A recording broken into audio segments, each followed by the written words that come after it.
Hello, Ummis cooking ഡിറ്റ്സിലേക്ക് എല്ലാവർക്കും സ്വാഗതം. നമ്മൾ ഉണ്ടാക്കാൻ പോണത് പഴുത്ത നേന്ത്രപ്പഴം വെച്ചിട്ട് ഒരു അടിപൊളി ചായക്കടി ഉണ്ടാക്കാം. സബ്സ്ക്രൈബ് ചെയ്യാതെ കാണുന്ന കൂട്ടുകാരൊക്കെ ഒന്ന് സബ്സ്ക്രൈബ് ചെയ്ത് സപ്പോർട്ട് ചെയ്യുന്നുണ്ടും വീഡിയോ സ്കിപ്പ് ചെയ്യാതെ കാണുന്നുണ്ടും ലൈക്ക് ചെയ്യാൻ മറക്കരുത്. നമുക്ക് വീഡിയോയിലേക്ക് പോവാം. അങ്ങനെ നമുക്ക് നമ്മുടെ പഴം തൊലിയൊക്കെ കളഞ്ഞ് കട്ട് ചെയ്യാം.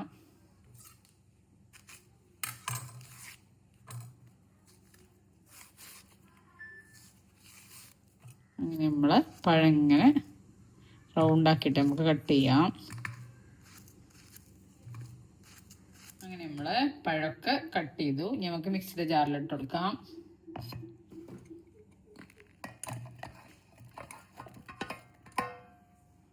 നമുക്കിതിൽ ആവശ്യത്തിന് പഞ്ചസാര ഇട്ട് കൊടുക്കാം. പഴം മധുരമില്ലാണെങ്കിൽ കുറച്ച് പഞ്ചസാര എടുത്താൽ മതി. കുറച്ച് ഏലക്കപ്പൊടി ഇട്ട് കൊടുക്കാം.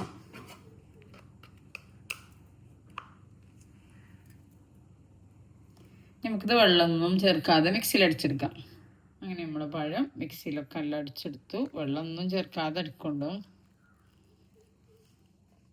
അങ്ങനെ നമ്മൾ പഴമൊക്കെ അടിച്ചെടുത്ത് പാത്രത്തിൽ ഒഴിച്ചു കൊടുത്തു. ഇനി ഒരു സ്പൂണ് അരിപ്പൊടി ഇട്ട് കൊടുക്കാം. ഒരു സ്പൂണ് റവ ഇട്ട് കൊടുക്കാം. ഇതിലേക്ക് ആവശ്യത്തിനുള്ള ഉപ്പിട്ട് കൊടുക്കാം.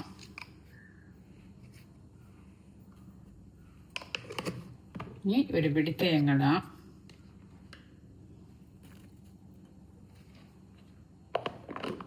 നമുക്ക് ഒരു കപ്പ് മൈദപ്പൊടിയാണ്. ഇതിന് കുറേശ്ശെ ഇട്ടിട്ട് മിക്സ് ചെയ്യാം. കൈകൊണ്ട്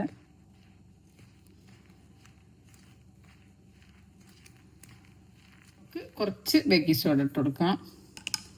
കുറച്ചുകൂടി മൈദ ഇട്ട് കൊടുക്കാം. നമ്മൾ കൈ കൊണ്ട് തന്നെ നല്ലോണം മിക്സ് ചെയ്യുക. അങ്ങനെ നമ്മളെ മാവ് ഇങ്ങനെ ഈ രൂപത്തിലാവണം. ഇതിൽക്കും കട്ടി കൂടാൻ പാടില്ല. അങ്ങനെ ലൂസിലാവണം. ഇനി നമുക്ക് തയ്യാറാക്കാൻ പോവാം.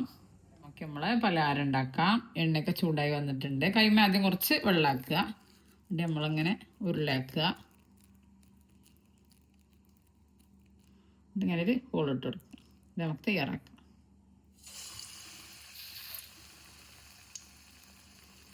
നല്ല ടേസ്റ്റാണ്. ഇങ്ങനെ നമ്മൾ വട തയ്യാറായി. എണ്ണ എല്ലാം ചൂടായിട്ട് തീ കുറച്ചിട്ട് എണ്ണയിലിടണം. അല്ലെങ്കിൽ എല്ലാം കറുത്ത് പോവുള്ളൂ. നമുക്ക് രണ്ടാം ട്രിപ്പ് ഇട്ട് കൊടുക്കാം. നല്ല ടേസ്റ്റാണ്. എല്ലാവരും ട്രൈ ചെയ്ത് നോക്കണം. എൻ്റെ ചാനലിൽ പോയാൽ വേറെ റെസിപ്പികളുണ്ട്. എല്ലാവരും കണ്ടിട്ട് ട്രൈ ചെയ്ത് നോക്കൊണ്ടും സബ്സ്ക്രൈബ് ചെയ്യാതെ കാണുന്ന കൂട്ടുകാരൊക്കെ ഒന്ന് സബ്സ്ക്രൈബ് ചെയ്യുകൊണ്ടും ബെല്ലൈക്കനും ക്ലിക്ക് ചെയ്യുകൊണ്ടും അതിൻ്റെ അടുത്തുള്ള ഓൾ എന്ന ബട്ടനും ക്ലിക്ക് ചെയ്യുകൊണ്ടും എന്നാലേ ഞാനിടുന്ന ഓരോ വീഡിയോസുകൾക്ക് നോട്ടിഫിക്കേഷനായിട്ട് വരുള്ളൂ.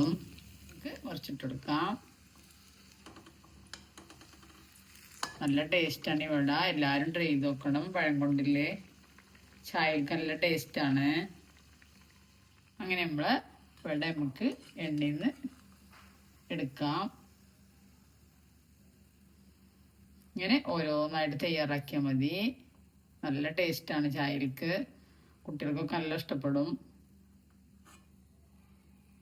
ഇങ്ങനെ നമ്മൾ പഴം കൊണ്ടുള്ള ചായക്കടി റെഡി. നല്ല ടേസ്റ്റാണ്. ഇത് ഓരോന്ന് എണ്ണയിലിടുമ്പോഴും നമ്മൾ കൈമ വെള്ളാക്കി കൊടുക്കണം. ഞാൻ പറയാൻ മറന്നുപോയതാണ്. നല്ല ടേസ്റ്റാണ്. നല്ല കുട്ടികൾക്കൊക്കെ നല്ല ഇഷ്ടപ്പെടും. ചായക്ക് നല്ല ടേസ്റ്റാണ്. ഞാൻ എപ്പോഴും പറയുന്ന പോലെ ഈ ചാനൽ ആദ്യമായിട്ട് കാണുന്ന എല്ലാ കൂട്ടുകാരും സബ്സ്ക്രൈബ് ചെയ്യുക, ബെല്ലൈക്കന് ക്ലിക്ക് ചെയ്യുക, ഷെയർ ചെയ്യുക, ലൈക്ക് ചെയ്യുക. അടുത്ത രൂപമായിട്ട് വീണ്ടും വരാം. Thank you.